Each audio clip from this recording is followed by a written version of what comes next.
Es-tu vraiment sûre d'être connectée à ton intuition? Ou est-ce que ce que tu appelles intuition en fait est un champ d'information qui se base sur des mémoires de peur, des mémoires de traumatisme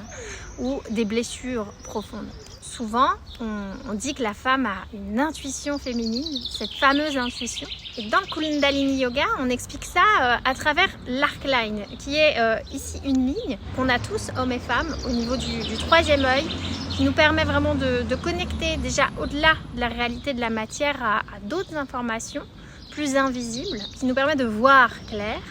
Et la femme, en fait, aurait une deuxième arc line, une deuxième antenne, qui lui permet encore d'accéder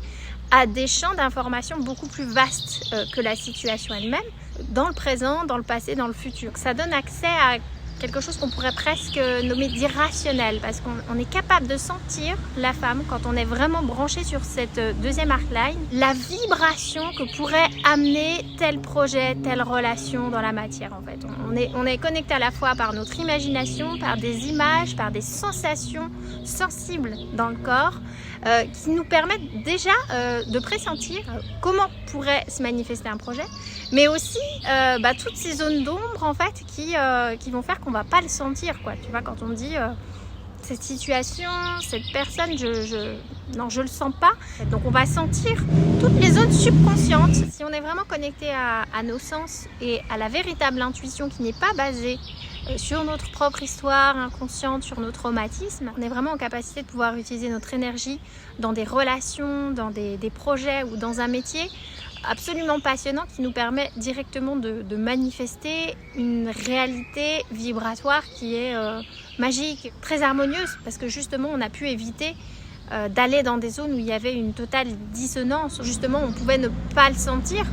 parce que en fait c'était tout simplement pas bon pour notre intégrité. C'est vraiment important de maintenir ces zones, je dirais, vierges, de les nettoyer de tout ce qui peut obstruer, de tout ce qui peut amoindrir la puissance de ces antennes. Et le Kundalini Yoga, justement, où on va aussi activer le feu Agni, nous permet justement de maintenir cette clairvoyance, ce feu de l'esprit, cette clarté à la fois du mental, à la fois émotionnelle de tous nos corps subtils, pour pouvoir être en mesure de sentir et de se relier à toutes ces sources d'informations et de sentir la dissonance, l'harmonie et d'où elle vient. Parce que parfois elle peut venir de nous-mêmes et on va complètement projeter à l'extérieur le fait qu'on ne sent pas cette personne ou on ne sent pas cette situation parce qu'en fait on est complètement aveuglé par nos propres filtres et nos propres traumas. Pas d'intuition féminine s'il n'y a pas ce féminin à l'écoute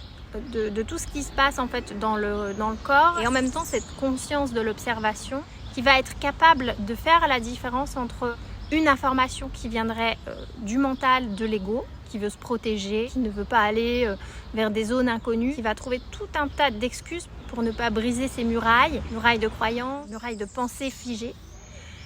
ou au contraire être capable de sentir que là, là ça vibre puissamment, ou là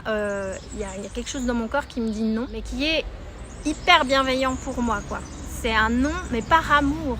envers moi, envers mon intégrité. Ou au contraire, il y a quelque chose qui me dit non, parce que je sens en fait que c'est l'accès à quelque chose de plus grand que moi, qui pourrait me faire grandir, qui pourrait me faire évoluer, mais qui me demande aussi d'abandonner une ancienne identité.